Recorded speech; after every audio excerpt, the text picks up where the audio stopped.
On June 6, 1944, the world witnessed what many consider the greatest military operation in human history. But behind the heroic narrative of D-Day lies a darker truth, one that has been sanitized, edited, and carefully omitted from most historical accounts. What you're about to discover are the untold stories that military censors buried, the testimonies that were deemed too disturbing for public consumption, and the brutal realities that even seasoned war correspondents struggled to put into words. These are the horrors that transformed young men into broken souls, the moments where humanity itself seemed to hang by a thread. Today, we're pulling back the curtain on Operation Overlord's darkest chapters. The first wave of American troops hit Omaha Beach at 6:30 a.m. Within minutes, what was supposed to be a coordinated assault descended into absolute chaos. The preliminary bombardment had missed its targets entirely, leaving German fortifications completely intact. Machine gun nests that should have been destroyed were very much alive and waiting.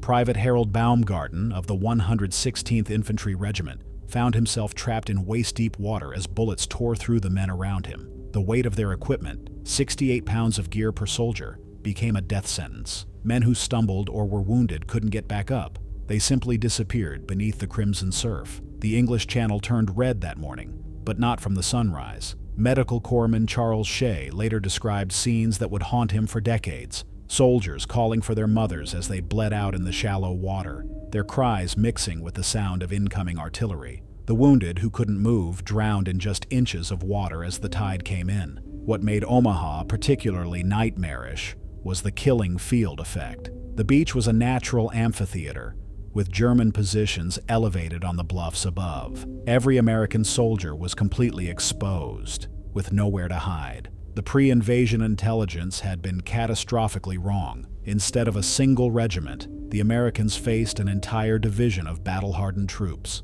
Company A of the 116th Infantry lost 96% of its men in the first hour. Not wounded, lost. Of the 200 men who landed with that company, only 8 were still combat effective by noon. The rest were either dead, missing, or so severely wounded they couldn't continue fighting. But the psychological horror was just beginning. Those who survived the initial assault found themselves pinned down among the bodies of their friends, unable to advance or retreat. Some men broke completely, catatonic with terror. Others began exhibiting behavior that would later be classified as combat fatigue, though at the time, it was simply called cowardice. The commanders, watching from their ships offshore, had no idea how close the entire operation came to complete failure. Radio communications had broken down almost immediately, leaving the generals to make decisions based on incomplete and often completely wrong information. For hours, they considered calling off the assault entirely.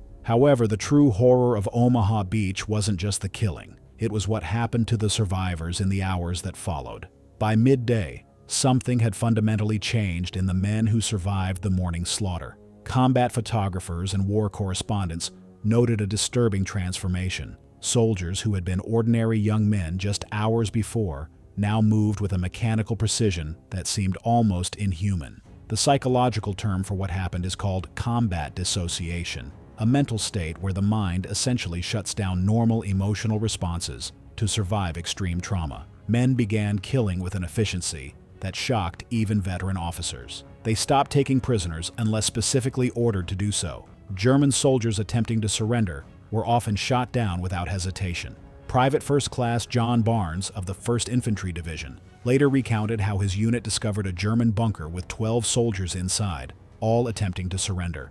What happened next violated every rule of warfare they had been taught, but by that point, something fundamental had broken inside these men. The psychological impact of watching their friends die had pushed them past the point where normal moral constraints applied. The military censors worked overtime to keep these stories out of the newspapers back home. Letters from soldiers were heavily redacted, and many were never delivered at all. The official narrative needed to remain heroic.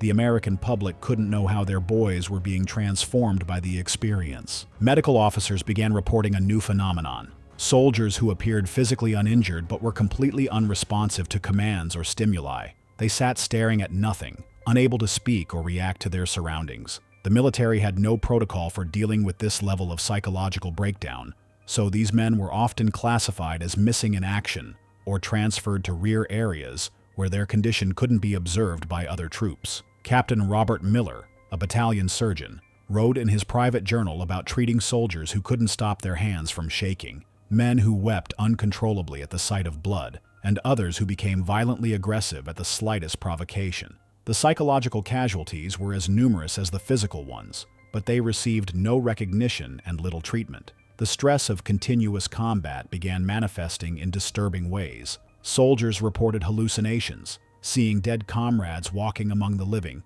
hearing voices of friends who had been killed hours or days earlier. Sleep became impossible for many, not just because of the tactical situation, but because closing their eyes brought back the images of what they had witnessed. What made the psychological trauma even worse was the complete lack of understanding about what these men were experiencing. There was no concept of post-traumatic stress disorder, no recognition that the human mind could be wounded as surely as the human body. Soldiers who broke down were often labeled as weak or cowardly, adding shame to their already overwhelming psychological burden. Yet even these horrors pale in comparison to what happened when the fighting moved inland, and the true nature of warfare revealed itself in ways that would change these men forever. The bocage country of Normandy became a nightmare that lasted for weeks. These ancient hedgerows, some dating back to Roman times, created a maze of natural fortifications that turned every field into a potential killing ground. What the Allied planners had seen as mere agricultural boundaries became the deadliest terrain in Western Europe. The hedgerows were unlike anything American soldiers had encountered in training. They were massive earthen walls, sometimes 12 feet high and 6 feet thick, topped with centuries-old vegetation so dense it was virtually impenetrable. German forces had spent 4 years turning this natural labyrinth into the perfect defensive position. Every advance became a separate battle. American units would fight for hours to take a single field, only to discover that the next hedgerow contained another group of German defenders, fresh and ready to fight. The psychological impact was devastating. Soldiers began to believe they would never escape this green hell. Sergeant William Jones of the 2nd Armored Division described how his unit became trapped in a single field for 3 days. German snipers had positioned themselves in the hedgerows on 3 sides, making any movement potentially fatal. The Americans couldn't advance, couldn't retreat, and couldn't call for artillery support without risking hitting their own positions. During those 3 days, Jones watched his men slowly break down.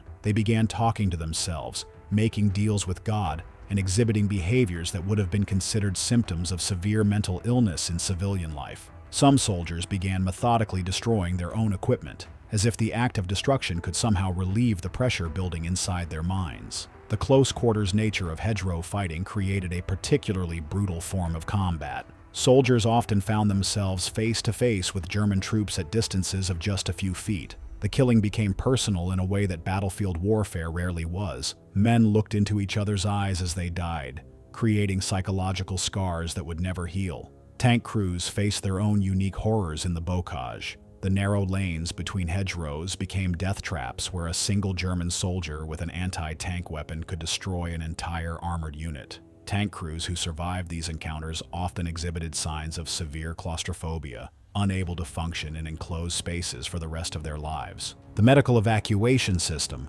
designed for open battlefield conditions, completely broke down in the hedgerows. Wounded soldiers sometimes lay in the fields for days before they could be reached, their cries for help audible to both sides, but impossible to answer. The psychological impact on the soldiers who had to listen to their wounded comrades slowly dying was immeasurable.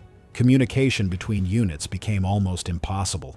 Radio signals couldn't penetrate the thick vegetation, and runners sent with messages often disappeared completely, their fate unknown. Commanders lost track of entire companies, not knowing if they had been wiped out, captured, or were simply lost in the maze of hedgerows. The fighting in the bocage created a new type of soldier, one who had learned to function in a state of constant terror. These men developed an almost supernatural ability to sense danger, but at the cost of their humanity. They became hypervigilant to the point of paranoia, unable to trust their own senses or judgment. But the psychological horrors of the hedgerows were nothing compared to what American soldiers discovered as they finally began to break through German lines and uncover the secrets that had been hidden in occupied France. As Allied forces pushed deeper into Normandy, they began uncovering evidence of atrocities that had been committed during 4 years of occupation. What they found challenged their understanding of human nature and added a new dimension to the psychological trauma they were already experiencing. The first discovery came when elements of the 82nd Airborne Division liberated a small village near Sainte-Mère-Église. The German garrison had abandoned the town in haste, leaving behind evidence of systematic brutality against the civilian population. American soldiers found basement rooms that had been converted into torture chambers, complete with instruments designed to inflict maximum pain while keeping victims alive. Lieutenant Colonel James Gavin later wrote about the impact these discoveries had on his men. Soldiers who had been hardened by weeks of combat broke down completely when confronted with evidence of what had been done to innocent civilians. The realization that they had been fighting against people capable of such systematic cruelty added a new level of hatred to an already brutal conflict. In one particularly disturbing case, American troops discovered a farmhouse where an entire family had been killed for the crime of hiding Allied airmen. The scene was deliberately staged to terrorize anyone who might discover it, with the bodies arranged in ways that maximize the psychological impact. Several soldiers who witnessed this scene had to be evacuated for psychiatric treatment. The discovery of mass graves became routine as the Allied advance continued. German forces had been systematically eliminating anyone suspected of resistance activities, but the methods used went far beyond simple execution. Evidence suggested that victims had been subjected to prolonged torture before being killed, often in front of their families. Medical personnel examining these sites found evidence of medical experiments that violated every principle of human decency. German doctors had used civilians as test subjects for various chemical and biological agents, keeping detailed records of their subjects' suffering and death. American medical officers who reviewed these documents reported nightmares and psychological distress that lasted for years. The psychological impact on Allied soldiers was compounded by the realization that they had been fighting a defensive war against an enemy that represented something fundamentally evil. The moral clarity that had sustained them through the initial invasion began to give way to a more complex understanding of what they were involved in. Some soldiers began exhibiting what psychiatrists would later recognize as survivor guilt, an overwhelming sense of responsibility for the suffering they had witnessed. They questioned why they had survived when so many innocent civilians had died, and began to view their own survival as somehow undeserved. The discovery of collaboration networks within the French population added another layer of psychological complexity. American soldiers had expected to be welcomed as liberators, but instead found themselves operating in an environment where they couldn't trust anyone. French civilians who had appeared friendly and helpful were sometimes discovered to be informants for the German authorities. These revelations created a pervasive atmosphere of paranoia and mistrust that affected every aspect of military operations. Soldiers began to view all civilians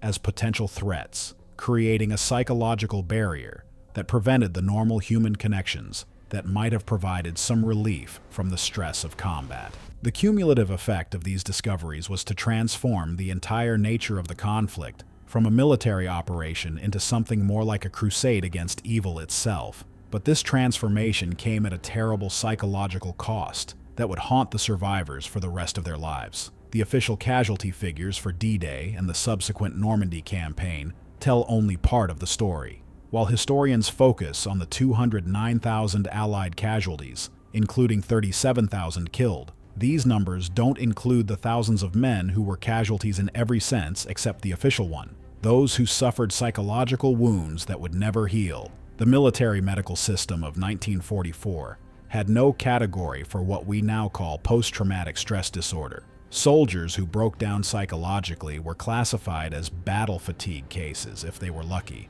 or simply as cowards if they weren't. The stigma attached to psychological casualties was so severe that many men chose to continue fighting rather than admit they needed help. Private Tommy Williams of the 4th Infantry Division managed to hide his psychological breakdown for 3 weeks after D-Day. He continued to follow orders and perform his duties, but his fellow soldiers noticed that he had stopped speaking almost entirely. When he finally collapsed during a patrol, medical officers discovered that he had been carrying on conversations with dead comrades, believing they were still alive and fighting alongside him. The phenomenon of ghost soldiers became increasingly common as the campaign progressed. Men reported seeing and talking to friends who had been killed days or weeks earlier. Some units developed elaborate rituals to honor these phantom comrades, setting aside rations and equipment for soldiers who existed only in the minds of their traumatized survivors. Sleep disorders reached epidemic proportions among frontline troops. Soldiers who managed to find opportunities to rest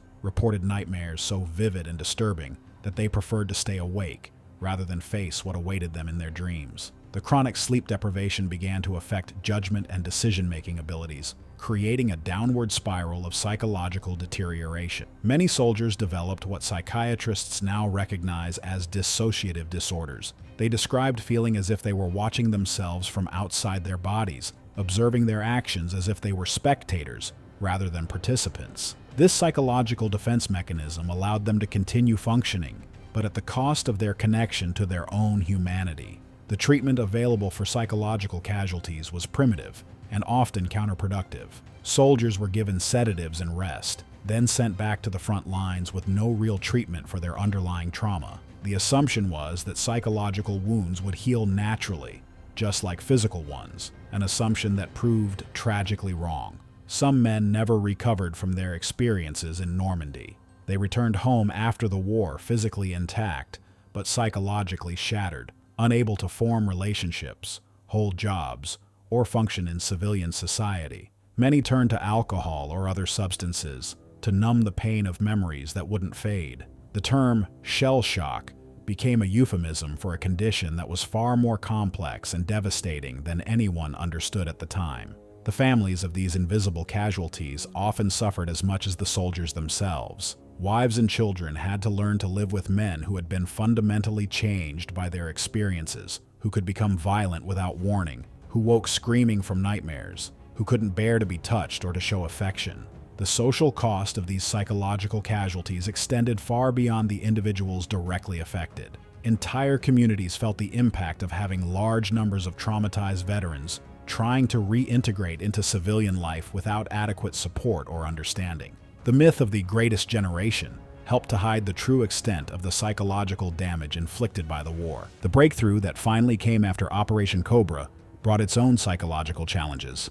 American forces, compressed into a small area for weeks, suddenly found themselves advancing rapidly across open country. The change from defensive to offensive operations required a complete psychological adjustment that many soldiers were unable to make. Units that had learned to survive by being hyper-vigilant and suspicious suddenly had to trust their instincts and make rapid decisions in fluid situations. Many soldiers found themselves paralyzed by the need to make choices, having become accustomed to simply following orders and trying to survive from moment to moment. The rapid advance also meant that American forces began encountering German units that were retreating in disorder. The rules of engagement became unclear when dealing with enemies who were no longer fighting effectively. Some American units began treating retreating Germans as they would have treated attacking ones, with predictable results. The psychological impact of this phase of the campaign was particularly severe, because it came at a time when many soldiers thought the worst was behind them. Men who had survived the beaches and the hedgerows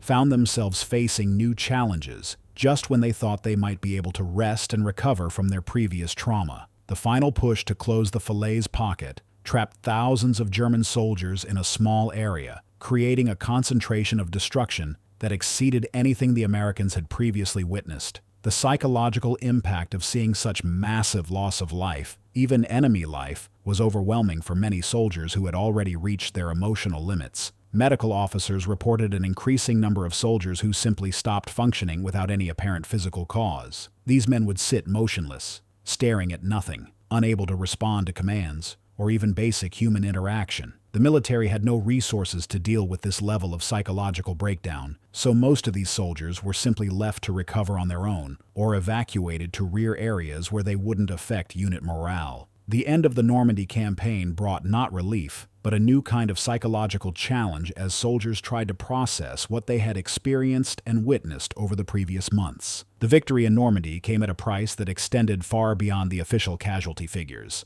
The psychological scars inflicted on the men who fought there would affect not just the soldiers themselves, but their families, their communities, and their nations for generations to come. The heroes of D-Day returned home carrying invisible wounds that would never fully heal. They had witnessed the worst that humanity could inflict upon itself, and they had been forced to participate in acts that challenged every moral principle they had been taught. The cost of victory was measured not just in blood and treasure, but in the fundamental transformation of the human beings who made that victory possible. The true horror of D-Day was not just the violence and death, but the realization that ordinary people could be pushed beyond the limits of human endurance and still be expected to function as soldiers and, eventually, as citizens. The greatest generation earned their title not through their heroism, but through their ability to carry burdens that no human being should ever have to bear. The untold story of D-Day is ultimately a story about the price of freedom and the cost of civilization. It reminds us that the liberty we enjoy today was purchased with the psychological destruction of an entire generation of young men who gave not just their lives, but their humanity, for a cause they believed was just. These men deserve to be remembered not just as heroes, but as human beings, who sacrificed everything they were for everything we have become. Their true legacy lies not in the victory they achieved, but in the price they paid for that victory, a price that continues to be paid by their descendants to this day. And while American soldiers suffered a cruel fate on D-Day, wait until you hear what happened to the Nazis on the Eastern Front. Picture this. It's January 1943. You're a German soldier, huddled in a frozen trench outside Stalingrad. The temperature has dropped to minus 30 degrees Celsius. Your boots are frozen to your feet. Your rifle won't fire because the metal has contracted in the cold, a frozen hell that broke the strongest men, and a place where the rules of civilized warfare simply didn't exist. When Operation Barbarossa launched on June 22, 1941, over 3 million German soldiers crossed into Soviet territory. They came with confidence, equipped with the latest technology, and backed by the most successful military machine in the world. These men had conquered Poland in weeks, defeated France in months, and seemed unstoppable. They expected to be home by Christmas, victorious once again. But by the war's end, the Eastern Front had claimed the lives of more than 2 million German soldiers, with millions more wounded, captured, or simply vanishing into the vast expanses of Russia. Entire divisions, units containing 15,000 men, would be wiped from existence in single battles. Army groups that represented the cream of German military. We need to examine the individual experiences, the daily struggle for survival, and the gradual breakdown of human endurance under conditions that defied imagination. The winter of 1941 to 1942 marked the beginning of the end for German hopes in the East. As temperatures plummeted to levels that seemed impossible to survive, German soldiers discovered they were fighting two enemies, the Red Army and the Russian winter itself. Still clutching their rifles, their faces twisted in expressions of agony that would haunt the survivors forever. He wrote about how frostbite claimed more casualties than enemy bullets, how men would fight over scraps of food that were frozen harder than stone. The German army had prepared for a quick summer campaign. Their uniforms were lightweight cotton and wool, their equipment designed for the temperate climates of Western Europe. When winter arrived early and with unprecedented severity, soldiers found themselves completely unprepared. Many still wore the same summer uniforms they had marched east with months earlier, their thin fabric offering no protection against winds that could strip flesh from bone. Soldiers developed desperate methods of survival. They would huddle together in groups, sharing body heat in arrangements that violated every military regulation. They burned furniture, books, even pieces of their own equipment to create tiny fires that provided momentary relief. Some units resorted to sheltering inside the carcasses of dead horses, the animal's body providing a windbreak that could mean the difference between life and death. But what made this worse was watching their Soviet counterparts, who seemed better adapted to these conditions. Soviet soldiers had winter equipment designed for their climate, knew how to find food in the wilderness, and understood how to survive in their own homeland. For German soldiers, this created a psychological burden on top of the physical hardships. Supply lines stretched over 1,000 miles from Germany to the front, crossing destroyed bridges, bombed-out railway stations, and roads that turned to impassable mud with each spring thaw. Every mile of this journey was fraught with danger from partisan attacks, mechanical breakdowns, and the sheer impossibility of moving massive quantities of supplies across infrastructure that had been systematically destroyed. German soldiers on the front lines went days without hot food. When supplies did arrive, they were often spoiled, frozen solid, or insufficient for the number of men who needed them. Medical supplies ran out completely in some sectors, forcing field surgeons to operate without anesthesia and use vodka as disinfectant. In winter, they became ice-covered graves for the living, with walls that were harder than concrete and floors covered in a mixture of ice and human waste. In summer, they turned into muddy cesspools breeding disease and despair. German soldiers lived in these conditions for months at a time, sharing their cramped spaces with rats, lice, and the omnipresent smell of death. The rats were particularly problematic. They would eat anything they could find, including the flesh of sleeping soldiers who were too exhausted to fight them off. Lice spread diseases that could kill as efficiently as bullets, and the close quarters made infection almost inevitable. Sleep became a luxury that few could afford, as Soviet attacks could come at any hour of the day or night. Men would take turns standing watch, but exhaustion would often overcome vigilance. Many soldiers learned to sleep standing up, leaning against the trench walls with their rifles in their hands, ready to fight at a moment's notice. The psychological toll was enormous. Letters home, when they could be written, spoke of men who had aged years and months, who had seen things that would haunt them forever, and who had lost faith in everything they once believed. Young men who had entered the war with enthusiasm found themselves questioning everything they had been taught about honor, duty, and the glory of war. For 872 days, German forces surrounded Leningrad in one of the longest and most brutal sieges in military history. The soldiers assigned to maintain this siege faced their own form of hell. They watched a city slowly starve while they themselves struggled with inadequate supplies and constant attacks from desperate defenders. German artillery units shelled the city daily, but the psychological impact on the gunners was severe. Many reported nightmares about the civilians they were targeting.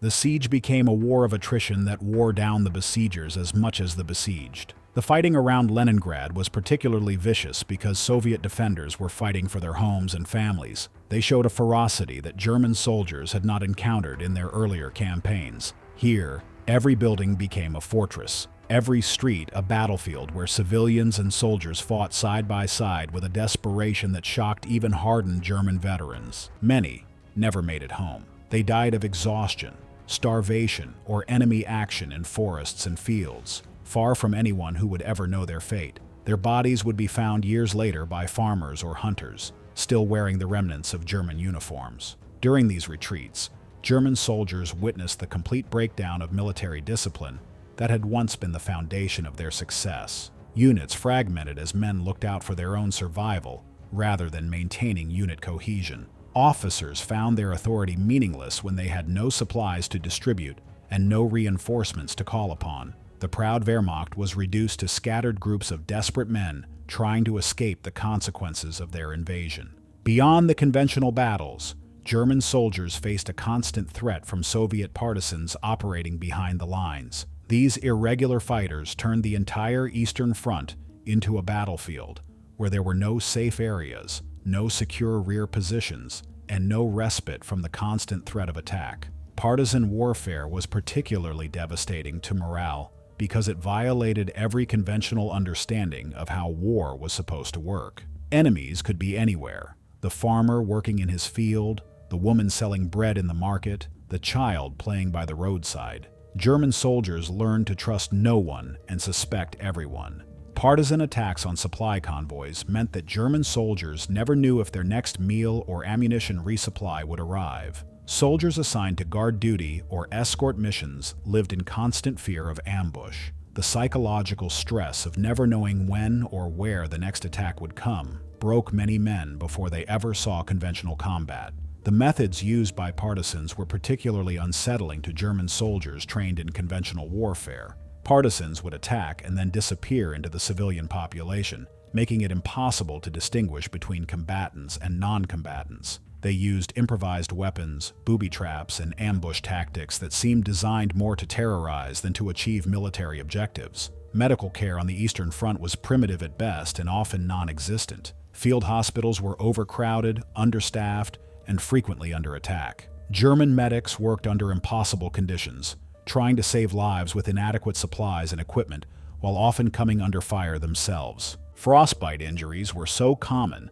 that entire hospital wards were dedicated to amputations. Surgeons would work around the clock, removing frozen fingers, toes, hands, and feet from soldiers who had been exposed to temperatures that human bodies simply couldn't survive. The psychological trauma of watching previously whole men reduced to helpless invalids was devastating for both patients and medical staff. Infections that would have been easily treatable in peacetime became death sentences on the Eastern Front. Without proper antibiotics, antiseptics, or even clean bandages, simple wounds could become gangrenous infections that killed otherwise healthy young men. Diseases spread rapidly through the ranks, weakening units before they ever engaged the enemy. The psychological wounds were even harder to treat than physical injuries. Shell shock affected thousands of German soldiers who had witnessed horrors that their minds simply couldn't process. But in the middle of a desperate war, there was little time or resources for mental health care. Men who should have been hospitalized were sent back to the front lines to continue fighting. The Battle of Stalingrad became the symbol of German suffering on the Eastern Front. Over 200,000 German soldiers were trapped in the city as Soviet forces closed the noose around them, creating a pocket of desperation that would become legendary for its horror. What followed was a slow-motion catastrophe that played out over months. Inside the Stalingrad pocket, German soldiers faced starvation, disease, and constant bombardment while fighting house by house, room by room, in ruins that barely resembled a city. The urban environment created a hellish landscape where normal military tactics were useless and survival became a matter of individual cunning and luck. The winter conditions made everything worse, as soldiers fought for scraps of food and fuel in temperatures that killed as efficiently as enemy bullets. Men would risk their lives to recover a single can of food from a destroyed building. The German supply situation became so desperate that horses were slaughtered for food. Then leather equipment was boiled into soup, and finally men would eat anything they could find that might provide nutrition. General Friedrich Paulus, commanding the Sixth Army, sent increasingly desperate messages to his superiors describing the deteriorating conditions. His reports painted a picture of an army in its death throes, with soldiers collapsing from hunger and exhaustion, medical facilities overwhelmed with casualties they couldn't treat, and combat units reduced to shadows of their former strength. The final weeks of the Stalingrad pocket saw the complete breakdown of organized resistance. German soldiers, reduced to walking skeletons by starvation and disease, could barely hold their weapons. When the surrender finally came in February 1943, only about 90,000 German soldiers were left alive out of the original force of over 200,000. For those German soldiers who survived to become prisoners of war, their ordeal was far from over. Soviet prisoner of war camps were brutal places where survival depended on luck, cunning, and an iron will to live. The journey to these camps often took weeks or months, with prisoners marching hundreds of miles in the same terrible conditions that had defeated them as soldiers.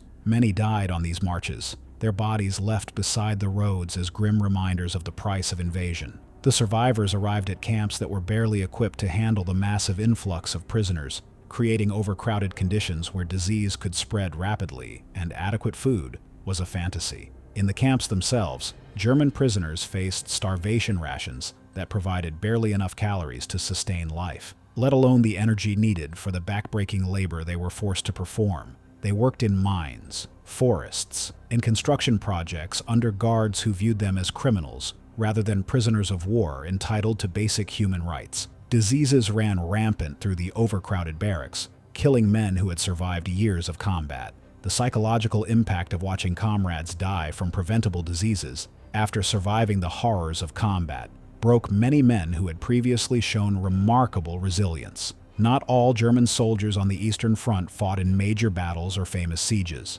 Thousands served in isolated outposts, communication stations, and supply depots scattered across the vast Soviet landscape. When the retreat began, many of these units found themselves completely cut off from the main German forces. These forgotten soldiers faced a terrible choice: attempt the dangerous journey back to German lines through hundreds of miles of enemy territory, or try to hide and wait for rescue that might never come. Many chose to keep fighting from their isolated positions, holding out for months with no hope of reinforcement or evacuation. Some of these isolated units continued fighting long after the official end of the war in Europe. Soviet forces would occasionally stumble upon German soldiers who had been surviving in the wilderness for years, still believing they were fighting for a cause that no longer existed. These men had created their own private hells, living like animals in the forest while maintaining the pretense of military order. The letters that German soldiers sent home from the Eastern Front provide some of the most heartbreaking evidence of their suffering. Heavily censored by military authorities, these letters still managed to convey the horror of their situation to families back in Germany. Soldiers wrote about the cold that never seemed to end, about friends who had died in ways that defied imagination, and about their growing doubt that they would ever see home again. They described landscapes that looked like alien planets, populated by enemies who seemed to possess superhuman endurance. Many letters stopped arriving altogether as communication lines were cut and units were destroyed. For families back home, the silence was often the first indication that their loved ones had become casualties of the Eastern Front. The contrast between propaganda images of victorious German soldiers and the reality described in these letters created growing awareness that the war in the East was going very badly. By 1944, entire German army groups were being destroyed in massive Soviet offensives. Army Group Center, once containing over 400,000 men, was virtually annihilated in Operation Bagration. The survivors scattered across hundreds of miles of hostile territory, many never to be seen again. The final months of the war saw German soldiers fighting desperate rearguard actions as they retreated toward Germany. Units that had once been proud divisions were reduced to company-sized groups of exhausted men who continued fighting out of habit more than hope. Equipment was abandoned on a scale that defied comprehension. Tanks, artillery pieces, and vehicles worth millions were left by the roadside as their crews fled on foot. The German war machine was reduced to scattered remnants trying to delay the inevitable. Many German soldiers fighting in these final battles knew the war was lost, but continued fighting out of loyalty to their comrades or fear of capture. The Eastern Front had become a trap from which there was no escape. The statistics tell only part of the story of German suffering on the Eastern Front. Beyond the 2 million dead and millions more wounded or captured, there were the psychological casualties, men who survived physically, but were broken mentally by their experiences. Veterans of the Eastern Front who made it home carried scars that never healed. They had nightmares about the frozen steppes, about comrades who had died in their arms, about decisions they had made or failed to make. Many could never speak about their experiences, carrying their trauma in silence until their deaths decades later. The Eastern Front had taken the German army, once considered the finest military force in the world, and destroyed it completely. The men who marched east in 1941 with confidence and pride returned as broken survivors of an ordeal that had tested the very limits of human endurance. The German experience on the Eastern Front serves as a stark reminder of the human cost of war. These were not just statistics or strategic failures.